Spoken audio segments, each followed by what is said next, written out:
नमस्कार साथियों, Naira education institute में आपका हार्दिक स्वागत है। मैं महेंद्र सर आप लोगों को आज सफर सीटेट के संबंध में भारतीय शिक्षा का इतिहास एवं आर्थिक मुद्दे को लेकर के आया हूं।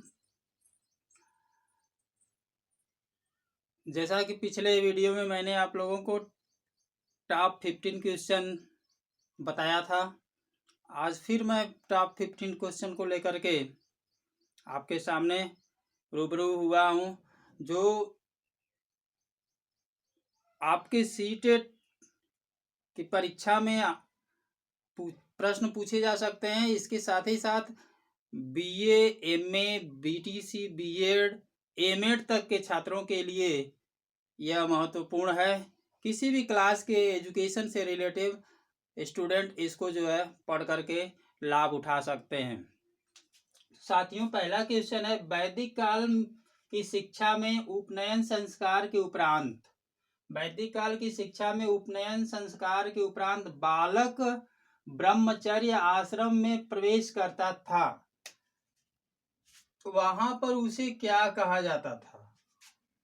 जब वैदिक काल की शिक्षा व्यवस्था में उपनयन संस्कार बालक का हो जाता था,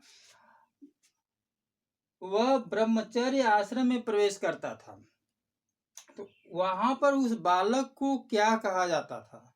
तो साथियों, पहले मैं ये बता देना चाहूंगा कि वैदिक काल की शिक्षा व्यवस्था में जो उपनयन संस्कार लागू था, वह केवल ब्राह्मण, क्षत्रिय, वैश्य के बालकों के लिए था। शूद्र वर्ग के बालकों के लिए उपनयन संस्कार की कोई व्यवस्था नहीं थी, उससे जो है दूर कर दी गई थी।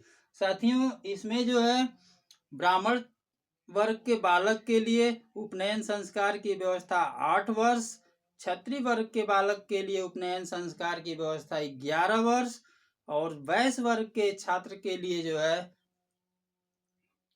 उपनयन संस्कार की व्यवस्था 12 से 15 वर्ष बताई जाती है। 12 वर्ष कहीं कहीं है, कहीं कहीं 15 वर्ष तक बता दिया गया है साथियों। तो वहां पर जो है जब ये लोग उपनयन संस्कार इनका हो जाता था, तो वह बालक जो है जब ब्रह्मचर्य आश्रम में पहुंचता था, तो उसे वहां पर जो है ब्रह्मचारी कहा जाता था। साथियों, ब्रह्मचारी, ध्यान दीजिएगा, ब्रह्मचारी कहा जाता था। दूसरा क्वेश्चन, उपनयन संस्कार बालक के लिए कौन सा जन्म माना जाता था? उपनयन संस्कार साथियों बालक के लिए दूसरा जन्म माना जाता था। अगला क्वेश्चन, वैदिक काल में द्विज किसे कहा गया है? साथियों, वैदिक काल की शिक्षा व्यवस्था में द्विज जो है ब्राह्मण, क्षत्रिय एवं वैश्य को बताया गया है।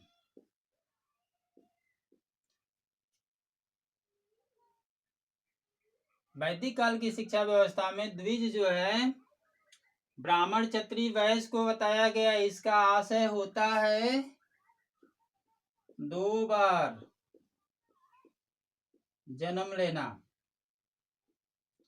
द्विज का अर्थ होता है 2 बार जन्म लेना। अगला प्रश्न है साथियों, टोल, चरण, परिषद, विद्यापीठ, घटिका, गुरुकुल, ये सब शिक्षण संस्थाएं थी, किस काल की शिक्षण संस्थाएं थी साथियों? तो ये वैदिक काल की शिक्षण संस्थाएं थी, वैदिक काल। अगला क्वेश्चन, वैदिक काल में ब्राह्मणी महाविद्यालय को क्या बताया गया? Most important question for CTET. वैदिक काल में ब्राह्मणी महाविद्यालय को क्या कहा गया? साथियों, इनको कहा गया चतुष्पदी। चतुष्पदी कहा गया, क्योंकि यहाँ पे 4 विषयों का ज्ञान जो है दिया जाता था। अगला प्रश्न, मनुष्य के जीवन के आश्रम कितने बताए गए हैं? वैदिक काल में 4 आश्रम बताए गए हैं साथियों। मनुष्य के संपूर्ण जीवन जीने के लिए 4 आश्रम की व्यवस्था वैदिक काल में बताई गई है। और ये 4 हैं। 4 आश्रम कौन कौन से हैं? ये 4 आश्रम हैं ब्रह्मचर्य आश्रम, इसके बाद है गृहस्थ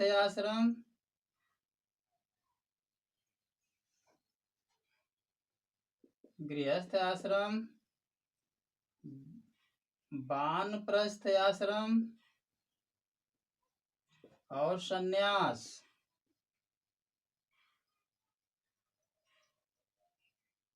ये 4 आश्रम हैं।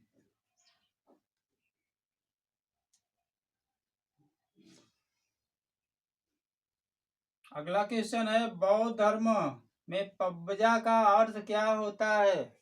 बौद्ध धर्म में पब्बजा संस्कार होता है, जहाँ पे बालक को जो है सामनेर की उपाधि दी जाती है, सामनेर।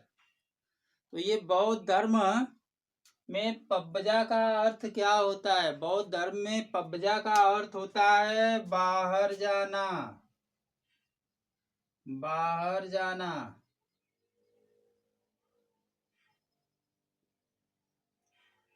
और बौद्ध धर्म में प्रारंभिक शिक्षा व्यवस्था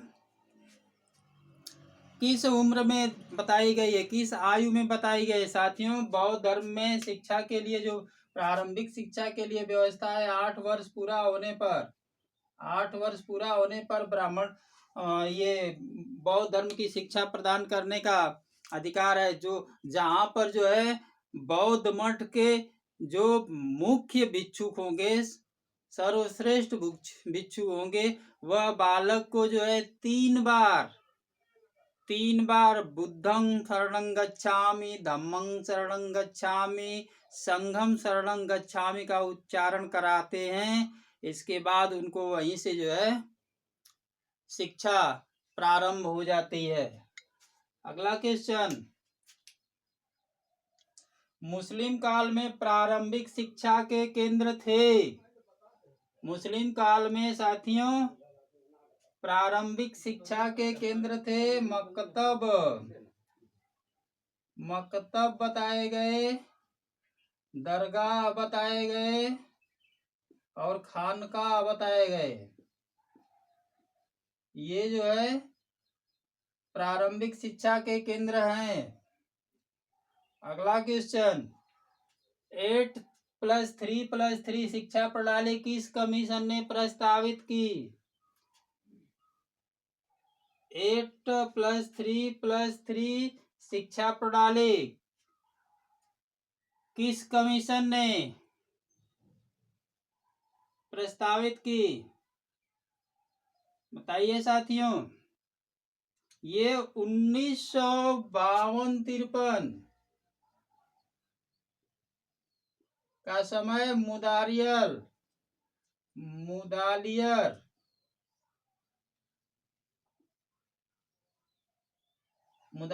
कमीशन ने प्रस्तुत की। अगला क्वेश्चन, शिक्षा प्रणाली पर सर्वप्रथम किस कमीशन ने विचार किया? भारतीय शिक्षा प्रणाली पर सबसे पहले अगर कोई विचार किया है तो वह जो है भारतीय शिक्षा आयोग, हंटर कमीशन ने विचार किया। हंटर कमीशन, ध्यान दीजिएगा, हंटर कमीशन। अगले प्रश्न के तरफ चलते हैं साथियों। भारतीय शिक्षा आयोग जो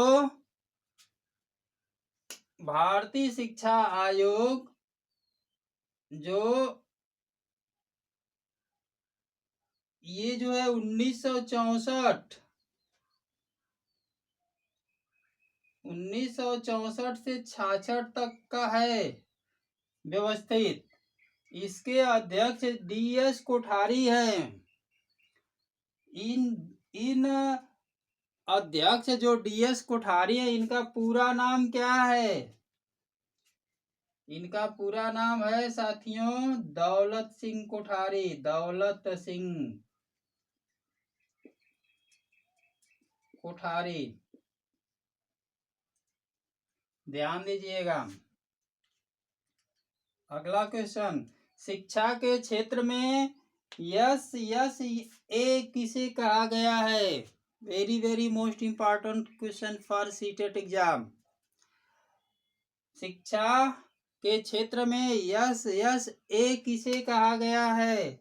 साथियों शिक्षा के क्षेत्र में SSA जो है किया गया है सर्व शिक्षा अभियान को। इसका मतलब होता है सर्व शिक्षा अभियान। अगला क्वेश्चन, डायट को हिंदी में क्या कहते हैं? साथियों डायट को हिंदी में कहा जाता है जिला शिक्षा एवं प्रशिक्षण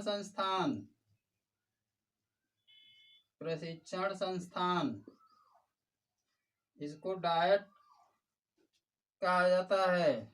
अगला क्वेश्चन साथियों, UGC को हिंदी में क्या कहा जाता है? UGC यूनिवर्सिटी ग्रांट कमीशन, इसको हिंदी में क्या कहा जाता है? तो इसको साथियों हिंदी में कहा जाता है विश्वविद्यालय अनुदान आयोग। ध्यान दीजिएगा।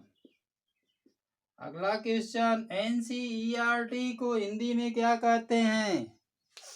NCERT को हिंदी में क्या कहा जाता है? कभी कभी NCERT का फुल फॉर्म भी पूछा जाता है। National council education for research training.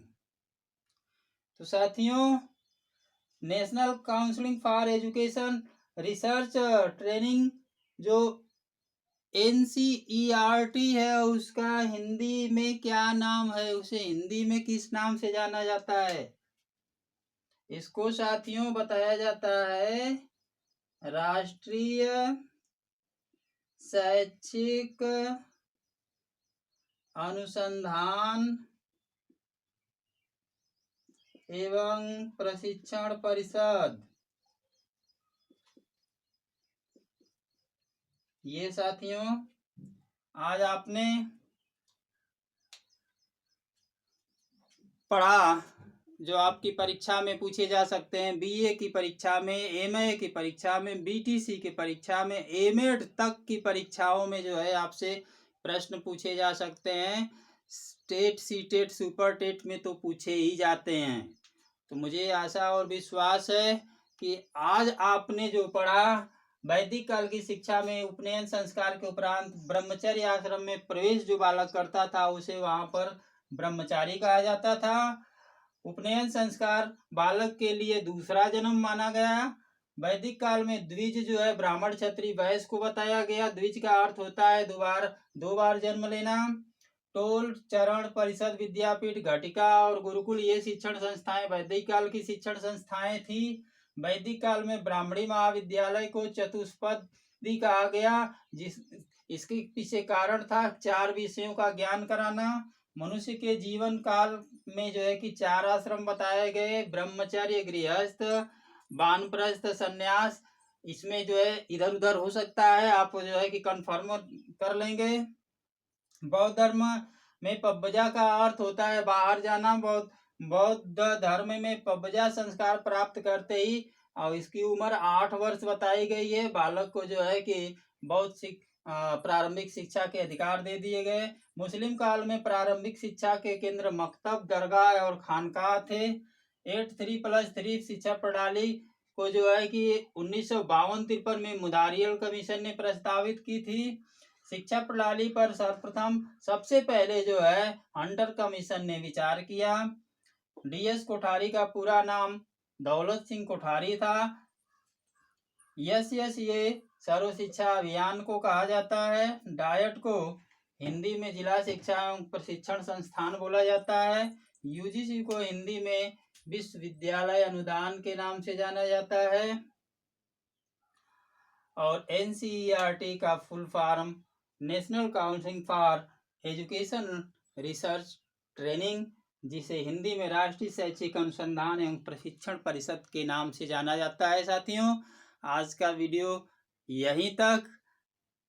मुझे आशा और विश्वास है कि आपको पसंद आया होगा। आप लाइक करें, सब्सक्राइब करें, अपने साथियों में शेयर करें। न जो पहली बार देख रहे हैं वो जो है कि लाइक सब्सक्राइब करते हुए बेल आइकन दबाना ना भूलें, क्योंकि बेल आइकन दबाने से आपको हमारे द्वारा जितने भी वीडियो बनाए जाएंगे सबका नोटिफिकेशन आपको आसानी से मिलता रहेगा और आप वीडियो को देख सकेंगे। इसके लिए आपको परेशान होने की ज़रूरत नहीं है। बस आज यहीं तक। अगले वीडियो के साथ हम जल्द ही आपके समक्ष प्रस्तुत होंगे। तब तक के लिए साथियों, नमस्कार, जय हिंद।